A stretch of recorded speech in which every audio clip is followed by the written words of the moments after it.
नमस्कार साथियों, स्वागत है आप सभी का हमारे चैनल पे। और आज हम जो है वो शुरुआत कर रहे हैं Rajasthan economic survey. Rajasthan economic survey 2023-24। जैसा कि कल बजट को हमने पढ़ा था और बजट के समय मैंने आपको कहा था कि 40+ क्वेश्चन जो है वो आरएस के अंदर डायरेक्ट यहाँ से आते हैं। और जो दूसरी परीक्षाएं हैं उनमें जो अर्थव्यवस्था से रिलेटेड प्रश्न आते हैं, जो अर्थव्यवस्था से संबंधित जितने भी प्रश्न आते हैं सारे के सारे सीधे इनमें से उठाए जाते हैं। तो आपको अगर अपना करंट अफेयर्स तैयार करना है, अपनी इकोनॉमिक से रिलेटेड क्वेश्चन सही करने हैं और जो आरएस का एग्जाम है प्रॉपरली उसके अंदर अगर आपको प्री में सफलता प्राप्त करनी है तो उसके लिए फिर आपके लिए रामबाण सीरीज है इकोनॉमिक सर्वे वाली। तो इसमें आप बिल्कुल अंत तक हमारे साथ बने रहें। हम आज इसकी शुरुआत कर रहे हैं। पहला चैप्टर है वृहद आर्थिक प्रवृत्तियों का परिदृश्य, जिसमें जो राज्य है उसकी जो आर्थिक स्थिति है कि उसकी जीएसडीपी कितनी है, क्या प्रोग्रेस रही है, वो सारी चीजें हम इसमें देखेंगे। और हम उन चीजों पे ज्यादा फोकस करेंगे जो परीक्षाओं में ज्यादा पूछी जाती है। परीक्षा में जो पिछला जो ट्रेंड रहा है उस ट्रेंड के अनुसार क्या पूछा जा रहा है उस चीज को हम यहाँ पे ज्यादा फोकस करेंगे। तो देखिए, सबसे पहले हम शुरुआत करते हैं इसकी। पहली चीज है सकल राजस्थान का सकल राज्य घरेलू उत्पाद। सकल राज्य घरेलू उत्पाद की अगर हम बात करें तो एक चीज होती है जिसको हम बोलते हैं जीडीपी।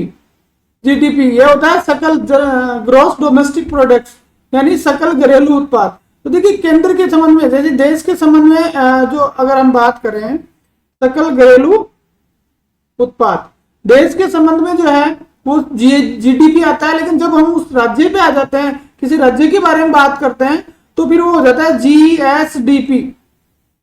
तो वो राज्य का सकल घरेलू उत्पाद हो गया। अब सकल घरेलू उत्पाद में क्या होता है कि कोई भी अवधि है, जैसे एक वित्तीय वर्ष की हम बात करें कि वित्तीय वर्ष के अंदर जो है वो राज्य की जो सीमा है उस सीमा के अंतर्गत कंप्लीट जो प्रोडक्शन हुआ है उसकी कीमत के आधार पर तय किया जाता है। और इसमें सबसे मेन चीज है कि जो विदेशी लोग हैं उन विदेशियों के द्वारा अगर राज्य की सीमा के अंदर किसी प्रकार का उत्पादन किया गया, किसी प्रकार की आय की गई है, तो वो भी इसमें क्या होता है, शामिल होता है। तो वो होता है सकल घरेलू उत्पाद। स्टेट के लिए आता है जीएसडीपी और सेंटर के लिए आता है जीडीपी। हमें परिभाषा पे उतना ज्यादा फोकस नहीं करना क्योंकि परिभाषा लगभग नहीं पूछी जाती, हमें वो डेटा याद करने हैं। तो हम शुरुआत करते हैं सबसे पहले राजस्थान का सकल घरेलू उत्पाद यानी जीएसडीपी। राजस्थान की जो जीएसडीपी है उसको हम याद करेंगे। देखिए, इकोनॉमिक सर्वे जो आता है, इकोनॉमिक सर्वे के अंदर 5 डेटा दिए आते हैं। ये 5 डेटा हमें याद नहीं करने हैं, इन 3 को तो आप भूल ही जाओ, ये 3 तो हमें याद करनी ही नहीं है। हमें याद करना है 22-23 का और 23-24 का। तो अगर 22-23 का भी नहीं होता है तो 23-24 का तो याद रखना ही रखना है। 22-23 का हो जाता है तो बेस्ट है, नहीं तो 23-24 का तो हमें याद रखना ही है। तो 22-23 का अगर राजस्थान की जीएसडीपी देखी जाए तो वो थी 13,57,851 करोड़। 13,57,851 याद रखना है, जो अब बढ़ के हो गई 15,28,835। 15-28 इसको बार बार आप देखें, बार बार आप इसको रिवीजन करेंगे तो ये आपको अपने आप याद हो जाएगी, क्योंकि शुरुआत का जो पहला चैप्टर है वो डेटा वाला है। तो 15-28,385 हो गई, पहले कितनी थी 13,57,851, उससे हो गई 15-28,385 करोड़। ठीक है, अगर हम इसकी वृद्धि दर की बात करें तो पिछली बार वृद्धि की दर थी 13.63, पिछली बार थी 13.63, लेकिन अब की बार जो वृद्धि दर रही है वो रही है 12.56%। कितनी रही, 12.56%। दो चीजें याद रखनी है राजस्थान की जीएसडीपी में। एक चीज और आपको यहाँ बता देता हूं कि जो जीएसडीपी या जीडीपी जो होती है, जीएसडीपी या जीडीपी जो भी हम निकालते हैं, अपन राज्य के संबंध में बात कर रहे हैं तो 2 मूल्यों पे निकाली जाती है। एक होता है प्रचलित मूल्य, जो वर्तमान मूल्य मानते हैं जिसको, और एक होता है बुनियादी दरें या आधार मूल्य जिसको हम कह सकते हैं।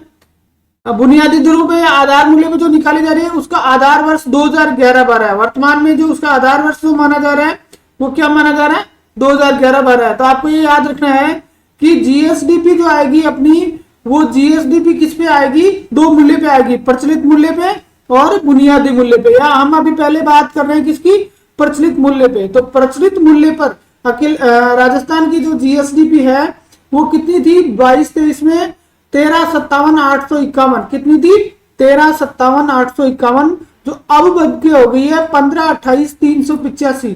15,28,385 पिछली बार 13.63% वृद्धि हुई थी, और अब की बार जो वृद्धि है वो ये 12.56%। सबसे मोस्ट डेटा 12.56% को याद जरूर रखें। तो ये तो होगी अपनी राजस्थान की जीएसडीपी। इसी के साथ साथ हम भारत की भी याद कर लेते हैं। तो जीडीपी, जैसे मैंने कहा कि भारत के, अखिल भारत के लिए जीडीपी शब्द यूज होगा, तो भारत की जो जीडीपी है वो पिछली बार थी 269, यहाँ लाख करोड़ में ले लेंगे अपन इसको ताकि शॉर्ट हो जाए, 269.96, 269.96 लाख करोड़ थी, और ये अब बढ़ के आपकी हो गई है कितनी, 295.35 लाख करोड़, 295.35 लाख करोड़। पिछली बार 14.2% की वृद्धि हुई थी, और अब की बार 9.6% की वृद्धि हुई है। तो आपको ये चीज विशेष तौर से ध्यान रखनी है कि राजस्थान की जो जीएसडीपी है उसमें 12.56% की वृद्धि हुई है, और जीडीपी जो भारत की है उस जीडीपी में जो है वो कितनी वृद्धि हुई है, 9.6% की वृद्धि। ये डेटा बिल्कुल बहुत ही मोस्ट इंपोर्टेंट डेटा है, आपको याद रखना है। अगर आप इसको साथ साथ आपको याद रखना है कि राजस्थान की जो 22-23 में थी वो 13,57,851 थी, बढ़ के हो गई 15,28,385, 12.56% की वृद्धि हुई। और भारत की थी 269.96 करोड़, 269.96 लाख करोड़ थी, तो अब हो गई 295.35 लाख करोड़, 9.6% की वृद्धि इसके अंदर हुई है। ये हम किस पे बात कर रहे हैं, ये हम बात कर रहे हैं प्रचलित मूल्य पर। प्रचलित मूल्य पे ये भी ध्यान रखना है। सबसे पहले हम किस पे बात कर रहे हैं, प्रचलित मूल्य पे बात कर रहे हैं। और यहाँ आपको एक डेटा और याद रख सकते हैं आप यहाँ पे कि जो भारत की, राजस्थान की जो जीएसडीपी है वो भारत की जीएसडीपी का 4.57% है। कितना है, 4.57%।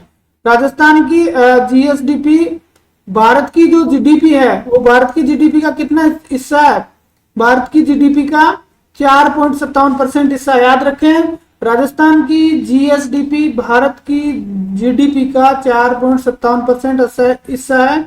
और 2019-20 से जो राजस्थान की जीडीपी है, राजस्थान की जो जीएसडीपी है उसमें जो वृद्धि हुई है, जो जिसको हम बोलते हैं सीएजीआर आपको याद रखना है, 11.19% की सीएजीआर से वृद्धि हुई है। दो चीजें याद रखें कि प्रश्न पूछा जा सकता है कि राजस्थान की जो जीडीपी है वो भारत का कितना हिस्सा है, तो 4.57%, और सीएजीआर जो है वो कितनी है, 11.19%। तो चार चीजें आपके यहाँ सामने आ गई प्रचलित मूल्य पे। एक 12.56% की वृद्धि हुई जीएसडीपी में, भारत की जीडीपी में 9.6% की वृद्धि हुई। राजस्थान की जो जीएसडीपी है वो भारत की जीडीपी का 4.57% हिस्सा है, और 2019-20 से सीएजीआर जो है वो 11.19% है। ठीक है, तो ये एक चीज होगी। फिर अब अपन चलते हैं आगे। ये प्रचलित मूल्य पर हम बात कर रहे हैं। अब कोई भी जीएसडीपी होती है, कोई भी अर्थव्यवस्था होती है, उसके तीन क्षेत्र होते हैं। पहला होता है कृषि क्षेत्र, दूसरा होता है उद्योग क्षेत्र, और तीसरा होता है सेवा क्षेत्र। तो उसका जो सकल राज्य मूल्यवर्धन है, उसका जो सकल राज्य मूल्यवर्धन है वो हमें याद करना है कि जो पूरी जीडीपी है उसमें से कृषि का हिस्सा कितना है, उसमें से उद्योग का हिस्सा कितना है, और उसमें सेवा क्षेत्र का हिस्सा कितना है। तो अगर हम कृषि की बात करें तो कृषि का हिस्सा है 26.72%। ये डेटा बहुत ही मोस्ट है, इसको आप अच्छी तरह से याद रखें। कृषि का हिस्सा है 26.72%, उद्योग का जो हिस्सा है वो है 28.21%, और सेवा का है वो 45.07%। ये राजस्थान की बात कर रहे हैं कि राजस्थान की जो जीडीपी है, राजस्थान की जो जीडीपी का जो कुल मूल्य हमने यहाँ ऊपर देखा,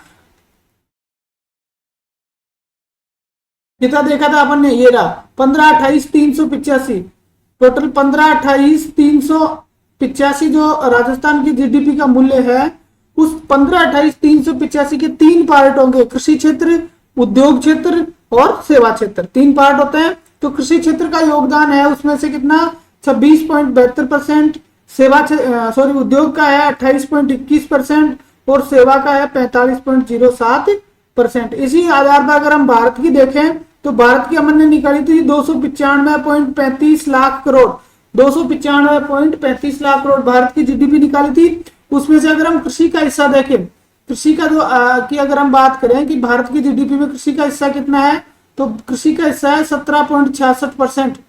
17.66%, ये देखो ये रहा 17.66%। अगर हम उद्योग की बात करें तो उद्योग का जो हिस्सा जो है वो अखिल भारत में है 27.62%। 27.62%, ये रहा 27.62%, ये रहा, ठीक है। और अगर हम सेवा क्षेत्र की बात करें तो सेवा क्षेत्र का जो योगदान है वो सबसे ज्यादा है 54.07%। 54.07% ये।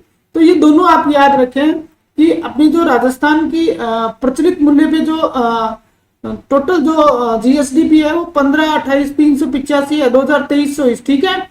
उसमें कृषि का हिस्सा है वो है 26.72, उद्योग का है वो 28.21 और सेवा क्षेत्र का है 45.07। इसी तरह से अगर भारत की हम बात करें तो 295.35 लाख करोड़ है। 295.35 लाख करोड़ है, जिसमें से अपना कृषि का हिस्सा है वो है 17.66%, उद्योग का है 27.62% और सेवा क्षेत्र का है 54.07%। 54.07%। तो ये चीज हम किस पे बात कर रहे हैं, फिर याद रखना दोनों अलग अलग रहेंगे। प्रचलित मूल्य और बुनियादी मूल्य दोनों अलग अलग रहेंगे, या स्थिर मूल्य भी बोलते हैं इसको। क्या बोलते हैं? प्रचलित मूल्य के साथ बुनियादी को स्थिर मूल्य पर भी बोलते हैं, ठीक है। तो दोनों अलग अलग रहेंगे। यहाँ प्रचलित मूल्य की हम बात कर रहे हैं। उसके बाद में अगला हम चलते हैं प्रचलित बुनियादी मूल्य पर क्षेत्रवार सकल राज्य। ये प्रचलित मूल्य जो है उन पे क्षेत्रवार सकल राज्य मूल्य वर्धन की हमने अभी बात की कि कृषि क्षेत्र का हिस्सा कितना बताया था, राजस्थान की ये बात है। कृषि क्षेत्र का हिस्सा बताया था 26.72%। फिर उद्योग का बताया था 28.21% और इसका अपना सेवा क्षेत्र का बताया था हमने कितना, 45.07%। 45.07%, ये हमें पता है। ये तो अगर परसेंटेज में पूछता है तब हमें समझ में आएगी ये बात कि कृषि क्षेत्र 26.72 है प्रचलित मूल्य पर, उद्योग 28.21 है, सेवा क्षेत्र 45.07 है। लेकिन अगर ये नहीं पूछ के करोड़ में पूछता है तो हमें फिर ये याद रखना पड़ेगा कि कृषि क्षेत्र कितना है, 381,555 करोड़, 3,81,555 करोड़। अगर मूल्य में पूछता है तो फिर ये याद रखना है। उद्योग क्षेत्र की बात करें तो 402,795 करोड़, 4,02,795 करोड़। अगर सेवा क्षेत्र की बात करें तो 6,43,632। तीनों चीजें याद रखनी है। हमें परसेंटेज भी याद रखना है कि कृषि क्षेत्र का योगदान जो है वो कितना है, 3,81,555, उद्योग का है 402,795 और सेवा का है 6,43,632। 6,43,632। तीनों चीजें हमें अच्छी तरह से याद रखनी है, साथ साथ परसेंटेज भी हमें याद रखना है। तो ये जो चीज होगी ये किसकी होगी, ये होगी अपनी प्रचलित मूल्य पे। किसकी बात की अपन ने, प्रचलित मूल्य पे। अब नेक्स्ट स्लाइड है अपनी राजस्थान का। क्या हुआ, तो अब तक हमने बात करी है, वो किस पे बात करी, वो अपन ने बात करी अपना प्रचलित मूल्य पे। अब हम देखिए आ गए किस पे, स्थिर मूल्य। और स्थिर मूल्य का आधार वर्ष मैंने आपको बताया था कौन सा था, 2011-12। यहाँ पे आप एक चीज ध्यान से देखना कि हमने जब शुरू में ये बात करी थी कि राजस्थान का जो योगदान है वो 5.17 है। राजस्थान का जो योगदान यहाँ लिखा ना 4.57, ये थोड़ा सा गलत है, इसको आप सही कर लें एक बार। ये जो योगदान है राजस्थान का वो है कितना, 5.17%। 5.17%। जीडीपी में राजस्थान का जो योगदान है वो 4.57 पिछली बार था, अब की बार है 5.17% है। तो इसको आप थोड़ा सा करेक्शन कर लें। अब हम बात करते हैं प्रचलित मूल्य के बाद में स्थिर मूल्य। कौन सी चीज आएगी, स्थिर मूल्य। स्थिर मूल्य के ऊपर राजस्थान की जो जीडीपी है उसके बारे में हम बात करेंगे। तो वही दो चीजें आप याद रखनी है कि आपको ये 3 डेटा बिल्कुल याद नहीं रखने, 3 पे विशेष ध्यान नहीं देना, कोई काम का नहीं है।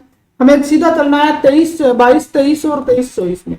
तो 22-23 में राजस्थान की जो जीएसडीपी थी, राजस्थान की जो जीएसडीपी थी तो वो थी 7,82,287। 7,82,287 करोड़, 7,82,287 करोड़ थी। ये अब बढ़ गई और बढ़ के हो गई 8,45,115 करोड़। 8,45,115 करोड़। आप जो वर्तमान जो प्रोग्रेस है, वृद्धि है, उसी को याद रखें। 8.03% की प्रोग्रेस यहाँ पे कितनी हुई, 8.03%। एक बार फिर से देखें कि राजस्थान की जो प्रचलित मूल्य स्थिर मूल्य पर जो जीडीपी है वो जीएसडीपी है वो कितनी है 7,82,287।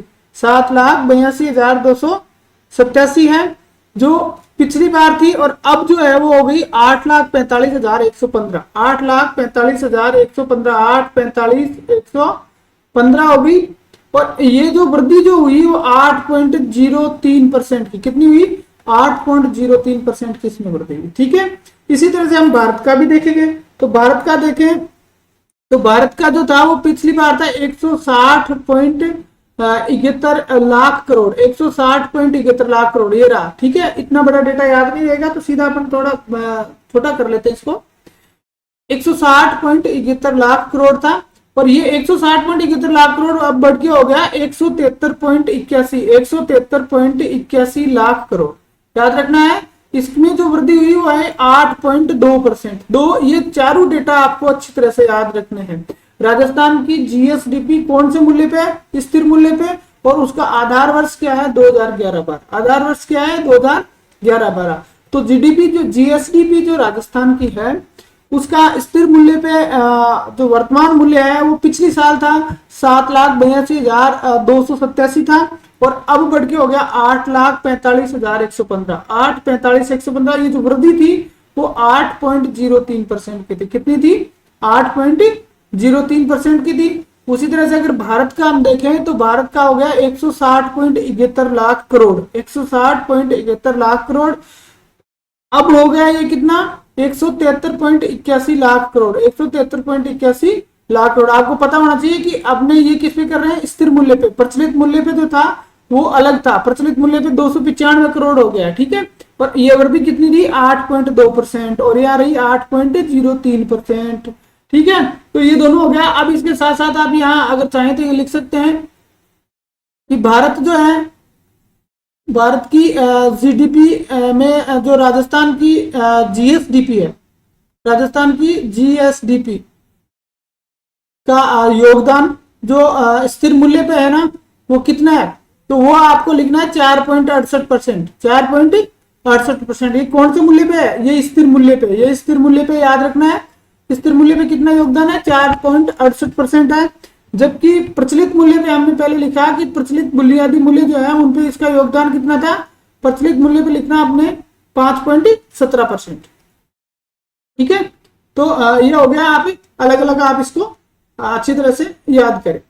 फिर जैसे प्रचलित मूल्य में होता है वैसे स्थिर मूल्य में भी होता है कि प्रत्येक के 3 पार्ट हो जाएंगे। 3 पार्ट कौन से हो जाएंगे, एक तो हो जाएगा कृषि, एक हो जाएगा उद्योग और एक हो जाएगा सेवा। कृषि उद्योग और सेवा। तो सबसे पहले हमने पिछली स्लाइड में बात करी प्रचलित मूल्य पर।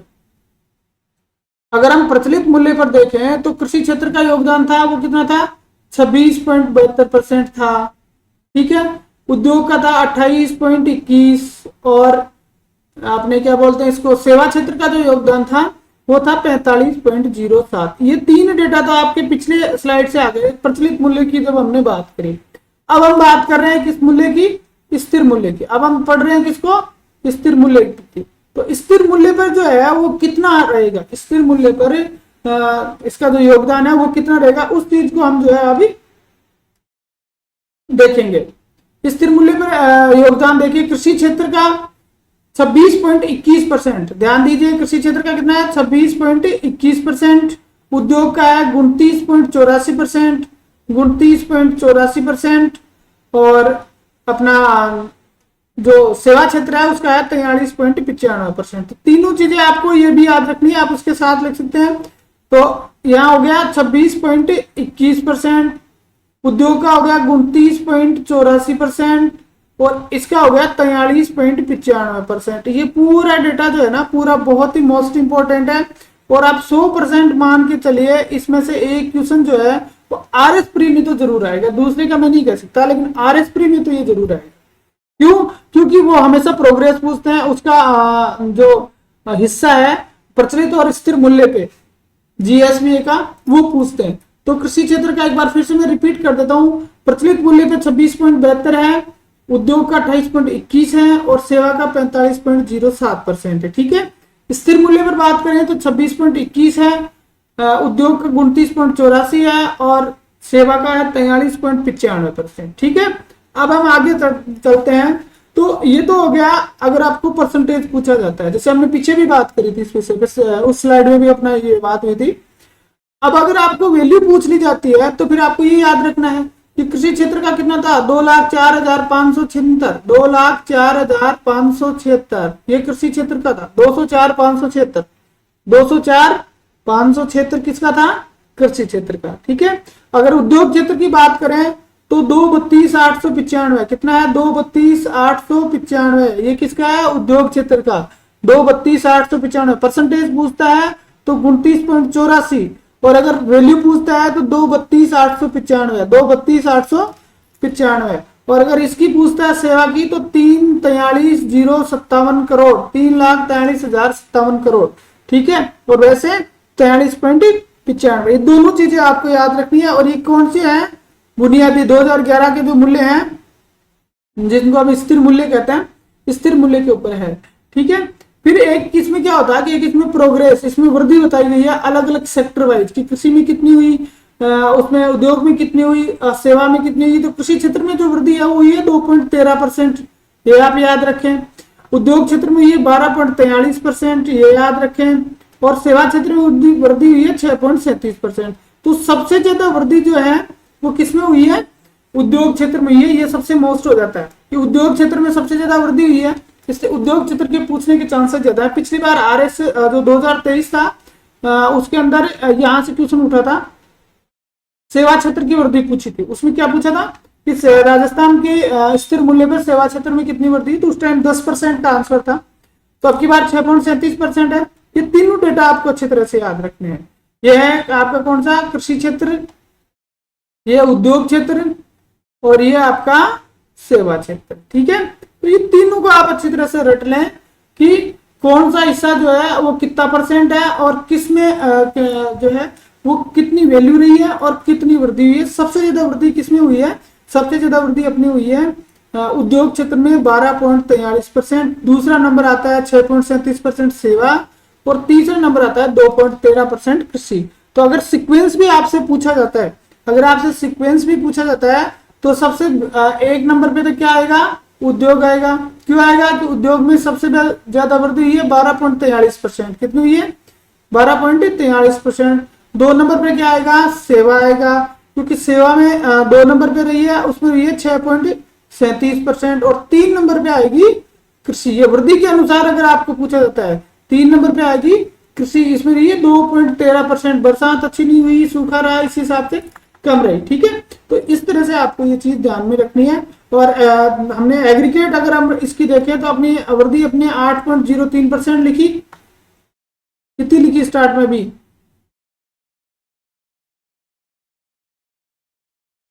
ये रही यहाँ पे 8.03% राजस्थान की और भारत की 8.2%। ठीक है, तो ये तो सेक्टर वाइज हो गई और ये हो गई कंप्लीट कि कंप्लीट वृद्धि कितनी हुई, तो 8.03% और सेक्टर वाइज सीक्वेंस ये है। तो आपको सीक्वेंस भी याद रखना है और आपको उसकी टोटल वृद्धि भी याद रखनी है। तो हमने 2 चीजों पे अध्ययन कर लिया, पहला प्रचलित मूल्य पे कर लिया, कि प्रचलित मूल्य पे राजस्थान की जीएसडीपी क्या है, और दूसरा किस पे कर लिया, स्थिर मूल्य पे कर लिया। और जीएसडीपी के साथ साथ हमने अध्ययन किया किस सेक्टर का कितना योगदान है, किस सेक्टर का कितना योगदान है। इस चीज को आप 2-4 बार देखोगे ना तो जाके आपके अच्छी तरह से दिमाग में बैठे, क्योंकि होता क्या है कि डेटा है, आप अभी आपको याद हो जाएगा, कुछ समय बाद आप इसको वापस भूल जाते हो। तो बार बार इसको रिपीट करने से, रिवाइज करने से जो है ये हो जाएगा। वैसे मैं आपके ग्रुप में ये नोट्स भी डाल दूंगा, तो वहां से भी आप जो है इसको पढ़ सकते हो, कॉपी कर सकते हो, प्रिंट कर सकते हो। उसके लिए आपको हमारे टेलीग्राम चैनल को ज्वाइन करना पड़ेगा। टेलीग्राम चैनल पे आपको सारे नोट्स अवेलेबल हो जाएंगे पीडीएफ फॉर्मेट। ठीक है, तो नेक्स्ट में हम चलते हैं। विकास दर की बात ये हम कर चुके हैं, 2.13% कृषि क्षेत्र में रहा, 12.43% अपना उद्योग में रहा और 6.37% सेवा क्षेत्र में रहा। हम पिछली स्लाइड में ये पूरा डिटेल में इसको पढ़ चुके हैं, तो अब इस पे हमें और बात करने की जरूरत नहीं है। अब देखिए जीएसडी पे हमने पढ़ लिया, हमने सबसे पहले अभी हमने पढ़ा जीएसडीपी, और जीएसडीपी हमने किस पे पढ़ा? जीएसडीपी को हमने पढ़ा प्रचलित मूल्य पे और स्थिर मूल्य पे, दोनों पे पढ़ा। अब हम जो है ना, अब हम पढ़ेंगे शुद्ध घरेलू उत्पाद। शुद्ध घरेलू उत्पाद, शुद्ध घरेलू उत्पाद क्या था? शुद्ध राज्य घरेलू उत्पाद। शुद्ध राज्य घरेलू उत्पाद को कैसे निकालते हैं? जो जीएसडीपी है, सबसे पहले तो आपको ये समझना पड़ेगा कि शुद्ध राज्य घरेलू, जिसको एनएसडीपी बोलते हैं, एनएसडीपी क्या बोलते हैं? एनएसडीपी। एनएसडीपी बराबर क्या होता है? जीएसडीपी माइनस सकल स्थायी पूंजी उपभोग या स्थायी पूंजी। जो स्थायी पूंजी, अभी ये स्थायी पूंजी क्या होती है? जो उत्पादन प्रक्रिया में प्रयुक्त होती है। वर्ष के दौरान उत्पादन प्रक्रिया में प्रयुक्त पूंजी जो है उसको क्या कहते हैं? स्थायी, सकल स्थायी पूंजी कहते हैं उसको, ठीक है। तो जब एक साल के अंदर जो आपकी जीएसडीपी आई है, आपकी जो जीएसडीपी आई है, उस जीएसडीपी में से अगर आप ये स्थायी पूंजी उपभोग को घटाओगे, पूरा स्थायी पूंजी उपभोग को घटा दोगे। स्थायी पूंजी उपभोग क्या करते हैं कि आपने मान लीजिए कोई अपना प्रोडक्शन किया, तो उस प्रोडक्शन में आपकी जो पूंजी लगी उसका जो मूल्य है उसको इसमें से घटाना पड़ेगा, ठीक है। तो उसके बाद में जो बचता है वो होता है कौन सा? एनएसडीपी। कौन सा होता है? एनएसडीपी। और ये भी वो दोनों कीमतों पे होता है, प्रचलित कीमत पे भी होता है और स्थायी कीमत पे भी, स्थिर कीमतों पे भी होता है, दोनों कीमतों पर ये होता है। तो सबसे पहले प्रचलित कीमत पर हम बात कर लेते हैं। 22-23 में था 12-15-197, 12-15-197, जो 23-24 में बढ़ के हो गया 13-69-477, और ये वृद्धि रही 12.70%। याद रखना है, 12 यहाँ पे आप वृद्धि को ज्यादा फोकस कर लें क्योंकि डायरेक्ट उनमें इसमें से कम पूछने के चांस है। 12-15-197 थी, जो अब होगी 13-69-477, वृद्धि रही है 12.70%, ठीक है। फिर स्थिर में बात करें, स्थिर का वही आधार मूल्य 2011-12 है।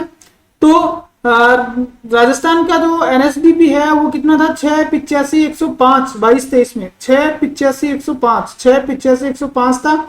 ये बढ़ के हो गया 740-581, 8.10% की वृद्धि। दोनों वृद्धि है, याद रखें। पहले प्रचलित मूल्य पे 12.70% की वृद्धि हुई है, और स्थिर मूल्य पर अगर हम देखें तो 8.10% की वृद्धि हुई है, ठीक है। दोनों चीजें याद रखें। जो एनएसडीपी है उसका 13-69-477 है 12.10% की वृद्धि के साथ, और यह है 740-581 8.10% की वृद्धि के साथ, 8.10% की वृद्धि के साथ, ठीक है। तो ये था एनएसडीपी, शुद्ध राज्य घरेलू उत्पाद। नेक्स्ट में हम चलते हैं। नेक्स्ट है प्रति व्यक्ति आय। प्रति व्यक्ति आय को अगर हम यहाँ पे मेजर करेंगे तो प्रति व्यक्ति आय क्या है ये हम जानेंगे यहाँ पे। अब देखो, बहुत ही मोस्ट इंपॉर्टेंट ये अपना पॉइंट है, प्रति व्यक्ति आय। प्रति व्यक्ति आय भी वही दोनों चीजों पे रहेगी। एक पहली रहेगी प्रचलित कीमतों पे, जो तीनों चीजें प्रचलित कीमतों पे और स्थिर कीमतों पे रहेगी। तो वही है, शुरुआत के में कोई लेना देना नहीं है। हमें दो चीजें याद रखनी, 22-23 की और 23-24 की। सबसे पहले हम देखते हैं राजस्थान की। राजस्थान की प्रति व्यक्ति आय क्या, सीधा क्वेश्चन पूछा जाता है, ठीक है।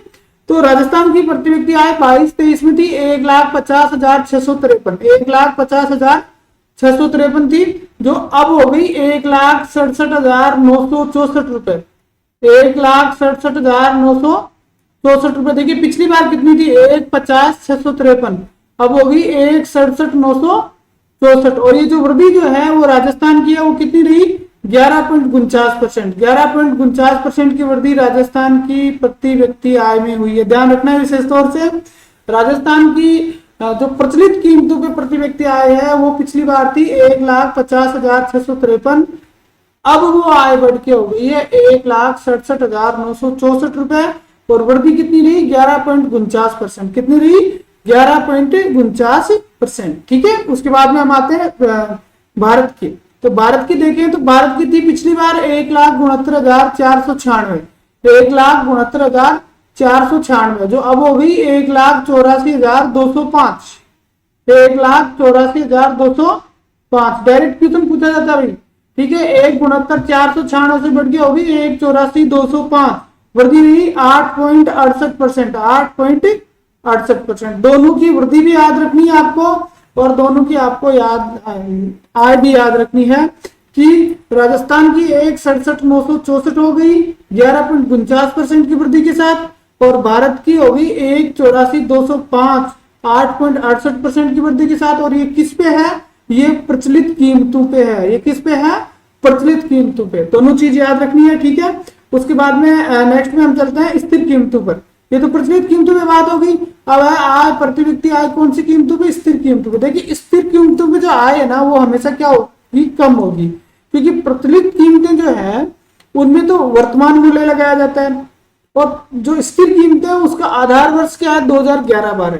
तो आधार वर्ष 2011-12 होने के कारण उसकी जो आय है उसका मूल्य जो है वो हमेशा क्या होता है? कम होता है। तो आप ये ध्यान रखें कि प्रचलित कीमतों की आय ज्यादा रहेगी और आधा जो स्थिर है उनकी क्या रहेगी? कम रहेगी। राजस्थान की देखते हैं स्थिर मूल्य पे आय 22-23 में थी 84,935, 84,935, जो अब होगी 90,831, 90,831, ठीक है, यानी 90,831, ठीक है। और इस वृद्धि की अगर हम बात करें तो 6.94%, 6.94% वृद्धि रही है। इसी तरह से अगर भारत की देखें तो 99,404 थी, जो अब बढ़ के होगी 1,06,744, 1,06,744, 1,06,744, 7.38% की वृद्धि हुई है। 7.38% की वृद्धि यहाँ पे हुई है। तो ये किस पे थी? स्थिर कीमतों पे। एक बार हम इसको अलग से देख लेते हैं। प्रति व्यक्ति आय,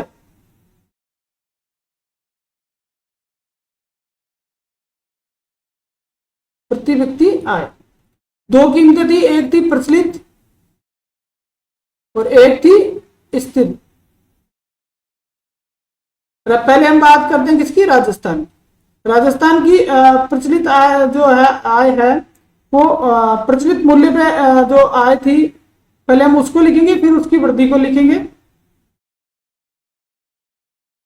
तो देखिए सबसे पहले हमने यहाँ देखा कि जो प्रचलित कीमतों की जो आय है वो थी 1,67,964 रुपए। 1,67,000 डायरेक्ट याद कर रहे हो आप। तो इस ईयर की 2023-24 की हम याद कर रहे हैं। यहाँ पे 2023-24 की हम याद लेंगे 1,67,964 रुपए थी, और 11.49% की यहाँ पे क्या हुई है? वृद्धि हुई है। 11.49% की वृद्धि हुई है। 1,67,964 थी, 11.49% की वृद्धि हुई है। और स्थिर मूल्य पर हमने अभी बात की 90,831, 90,831 कितनी है? 90,831, और वृद्धि कितनी है?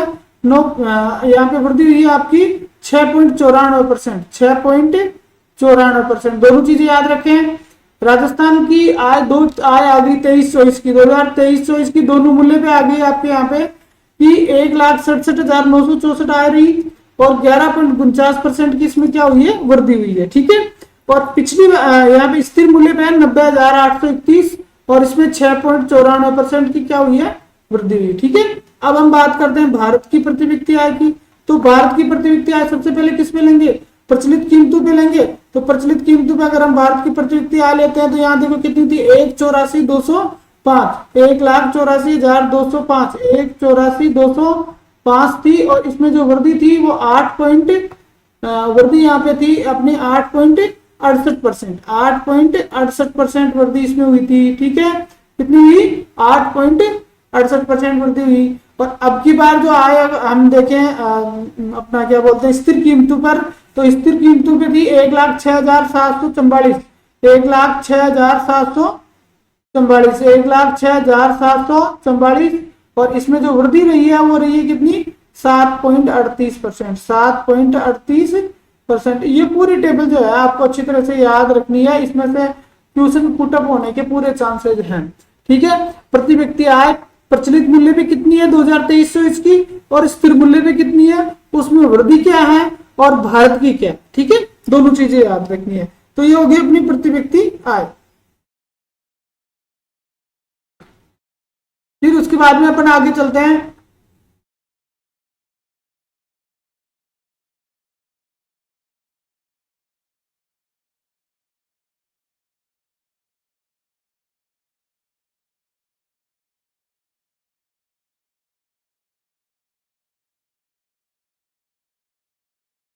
सकल स्थायी पूंजी निर्माण, सकल स्थायी पूंजी निर्माण, ये भी एक छोटा सा आंकड़ा याद रखना है तो राजस्थान का कुल 22-23 का जो कुल सकल स्थायी पूंजी निर्माण है वो 3,99,594 करोड़ है। कितना है? 3,99,000 सकल स्थायी पूंजी निर्माण है प्रचलित कीमतों पे, ये प्रचलित कीमतों पे निकाला जाता है और 3,99,594 करोड़ यहाँ पे है।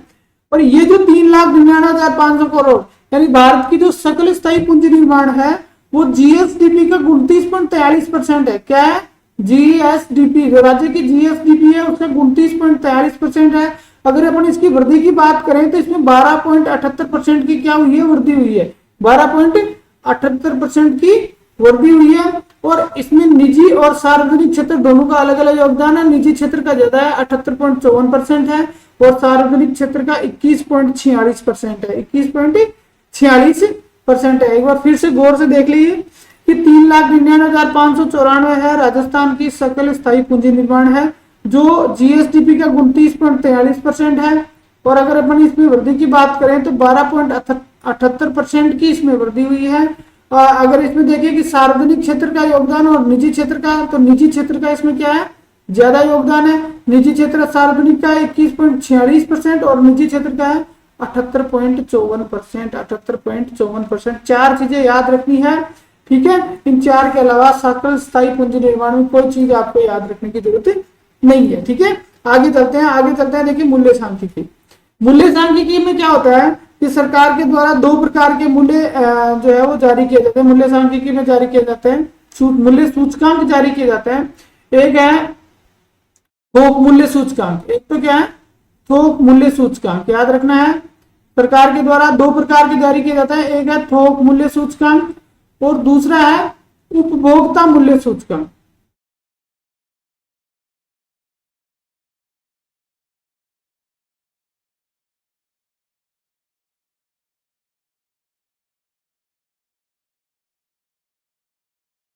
देखिए थोक मूल्य सूचकांक में क्या होता है कि किसी निश्चित अवधि या जैसे मासिक या वार्षिक है तो उसमें देखिए कि जो वस्तुएं हैं, वस्तु का जो मूल्य है उसमें थोक मूल्य में हुए परिवर्तन को मापता है, ठीक है। थोक मूल्य में हुए परिवर्तन को मापता है। सबसे मेन चीज आपको यहाँ ध्यान रखना है, ये सिर्फ किसको मेजर करता है? वस्तुओं को, ये सेवाओं को मेजर नहीं करता है। लेकिन उपभोक्ता मूल्य सूचकांक है उसमें वस्तुएं भी आती है और साथ साथ इसमें सेवाओं को भी इंक्लूड किया जाता है।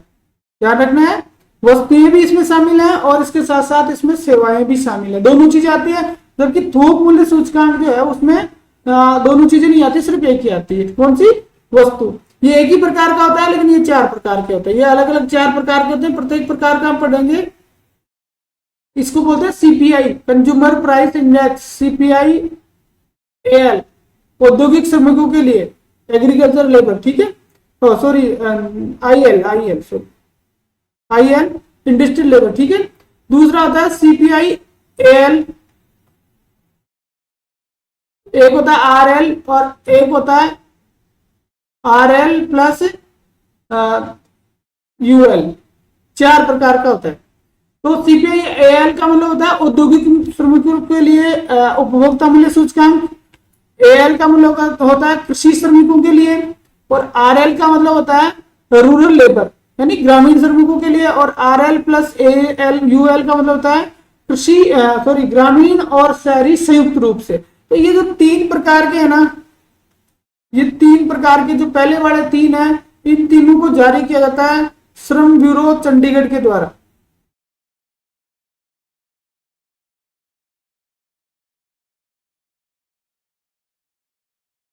किसको के द्वारा जारी किया जाता है? श्रम ब्यूरो चंडीगढ़ के द्वारा जारी किया जाता है। और ये जो है वो एनएसओ द्वारा जारी किया जाता है। ये चीज आपको यहाँ पे ध्यान रखनी है कि मूल्य सांख्यिकी में दो प्रकार के मूल्य होते हैं। एक होता है थोक मूल्य सूचकांक और एक होता है उपभोक्ता मूल्य सूचकांक। इसको बोलते हैं WPI और इसको बोलते हैं अपने CPI, कंज्यूमर प्राइस इंडेक्स, ठीक है। तो ये चार प्रकार का होता है। इसमें सिर्फ वस्तुओं को मेजर किया जाता है और इसमें वस्तुओं के साथ साथ सेवाओं को भी इसमें शामिल किया जाता है।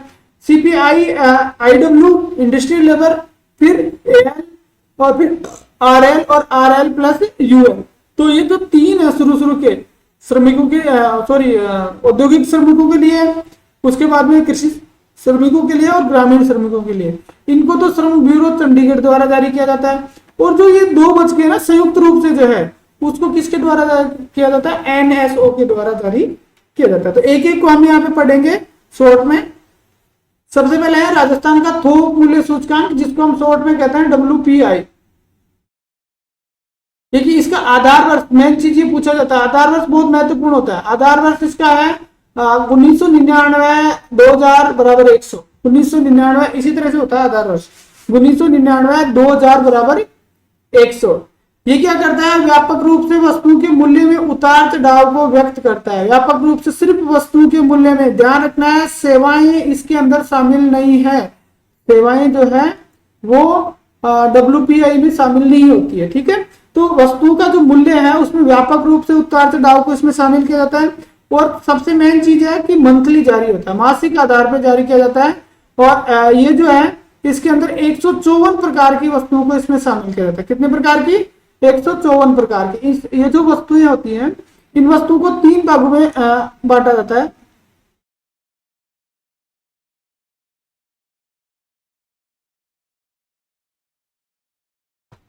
प्राथमिक वस्तुएं, दूसरी होती है अपने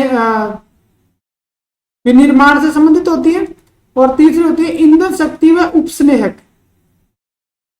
ईंधन शक्ति उपस्नेहक,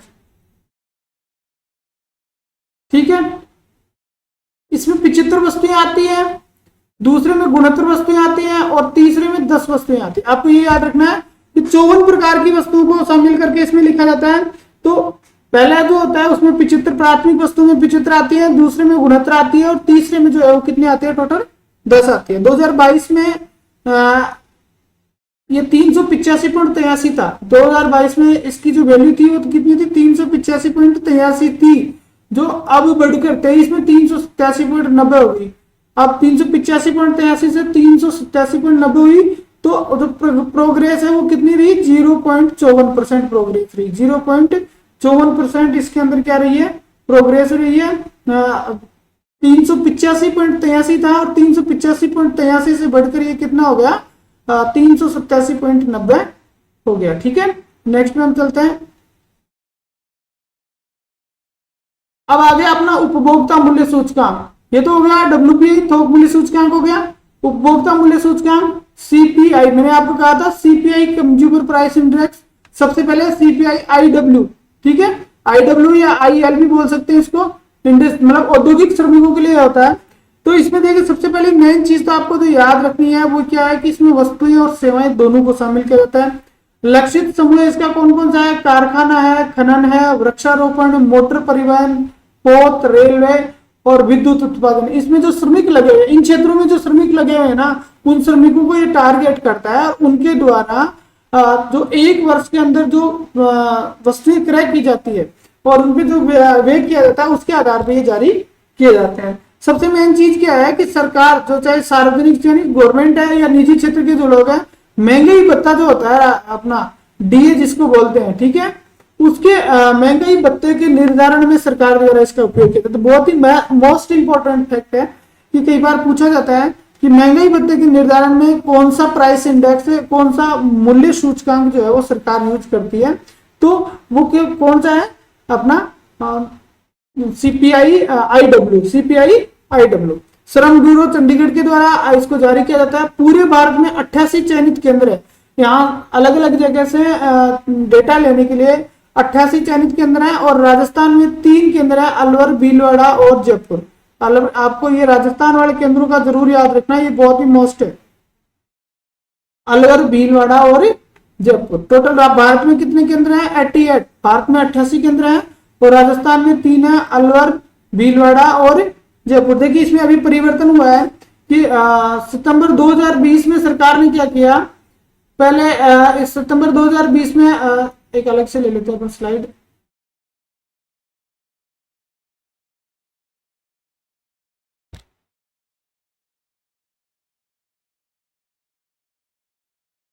सितंबर 2020 में सरकार ने इसमें 2 परिवर्तन किए। पहला परिवर्तन तो सरकार ने क्या किया कि इसका जो आधार वर्ष है, इसका आधार वर्ष जो था वो पहले था 2001 बराबर 100, ठीक है। इसमें परिवर्तन कर दिया और इसको कर दिया 2016 बराबर 100 कर दिया। ठीक है, पहला परिवर्तन तो ये कर दिया। और दूसरा क्या था कि राजस्थान में अजमेर, भीलवाड़ा और जयपुर, ये 3 केंद्र थे। राजस्थान में अजमेर, भीलवाड़ा और जयपुर, ये 3 केंद्र थे। सरकार ने क्या किया, इस अजमेर को कट कर दिया, इसकी जगह एक नया केंद्र शामिल कर दिया, अलवर। कौन सा कर दिया, अलवर। तो अब राजस्थान में उपभोक्ता मूल्य सूचकांक जो औद्योगिक श्रमिकों के लिए है, उसके लिए कौन सा कहां से लिया जाता है, अलवर से लिया जाता है, ना कि अजमेर से। और कब से लिया जा रहा है, वर्ष 2000 सितंबर 2020 से इसको इन्होंने शुरू किया है। ठीक है, तो ये चीज आपको ध्यान रखनी है कि 88 केंद्रों में से 3 राजस्थान में, पहले यहाँ अजमेर था, लेकिन 2020 से, सितंबर 2020 से इसमें चेंज कर दिया गया है। ठीक है, अब आगे चलते हैं। तो अलवर सेंटर पे वृद्धि देखें तो 1.03% की वृद्धि रही है अलवर सेंटर पे। भीलवाड़ा पे देखें तो 3.86% की रही है। और जयपुर सेंटर पे देखें तो 2.68% की। तो सबसे ज्यादा किस पे रही, भीलवाड़ा 1 नंबर पे रहा, 2 नंबर पे जयपुर रहा और 3 नंबर पे क्या रहा, अलवर रहा। और अखिल भारतीय अगर हम देखें तो 5.57% की वृद्धि।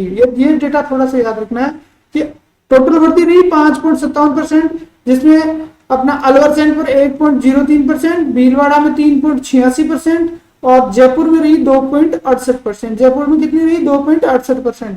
अगर डेटा हम देखें तो पिछली बार 129.2 था, 2022 में 129.2 था, जो अब बढ़ के 136.4 हो गया, 136.4 हो गया। तो कुल मिलाकर ये जो दो उपभोक्ता जो मूल्य सूचकांक कौन से, एक तो डब्ल्यूपीआई और एक जो है वो सीपीआई आईडब्ल्यू। ठीक है, ये दोनों बहुत मोस्ट है, उसके बाद में तो कोई विशेष नहीं है। तो इन दो पे आप विशेष तौर से फोकस करें कि कौन कौन से केंद्र हैं, कितनी प्रकार की वस्तुएं इसमें शामिल होती है, ये सारी चीजें ध्यान रखें। ठीक है, अब अगला है सीपीआईएल, यानी कृषि श्रमिकों के लिए। ये किसके लिए आता है, देखिए उसमें तो क्या था कि औद्योगिक जो श्रमिक थे, जो उद्योग में लगे हुए थे, उन श्रमिकों के डेटा लेके उसके आधार पर मूल्य सूचकांक जारी किया जाता था। अब यहाँ क्या किया जाता है कि यहाँ पे जो कृषि में जो श्रमिक लगे हैं उनके डेटाओं के आधार पर जो है वो मूल्य सूचकांक जारी किया जाता है। तो इसका जो आधार वर्ष है वो मोस्ट है 1986-87 बराबर 100 इसका आधार वर्ष है। और इसको मैंने आपको शुरू में बताया था कि 3 प्रकार के ये जो है ना वो श्रम ब्यूरो चंडीगढ़ द्वारा जारी किए जाते हैं। किसके द्वारा, श्रम ब्यूरो चंडीगढ़ द्वारा जारी किए जाते हैं। अब अगला है अपना, इसमें डेटा अगर अपन देखना चाहें तो राजस्थान का खाद्य समूह का 2 प्रकार से निकलता है, 1325 रहा और सामान्य सूचकांक रहा 1315। ये ज्यादा वो चांसेस नहीं है पूछे जाने के। आप यहाँ ये सिर्फ इतना ध्यान रखें कि इसका आधार वर्ष मोस्ट है, आधार वर्ष और किसके द्वारा जारी किया जाता है। तो कृषि श्रमिकों के लिए उपभोक्ता मूल्य सूचकांक की अगर हम बात करें तो वो किसके द्वारा जारी किया जाता है, श्रम ब्यूरो चंडीगढ़ के द्वारा जारी किया जाता है। और इसका जो आधार वर्ष है वो 1986-87 बराबर 100 है, 1986-87 बराबर 100 है। ठीक है, तो नेक्स्ट में हम चलते हैं। अगला अपना है उपभोक्ता सामान्य उपभोक्ता मूल्य सूचकांक ग्रामीण, शहरी एवं संयुक्त। तो देखिए जो ग्रामीण है वो तो मैंने आपको कहा था कि श्रम ब्यूरो चंडीगढ़ द्वारा जारी किया जाता है, श्रम ब्यूरो चंडीगढ़। और जो संयुक्त वाला है, ये जो संयुक्त वाला है वो किसके द्वारा, राष्ट्रीय सांख्यिकी कार्यालय। ये याद रखना है बस, इसमें डेटा नहीं पूछा जाएगा, ये ज्यादा उतने मोस्ट नहीं है।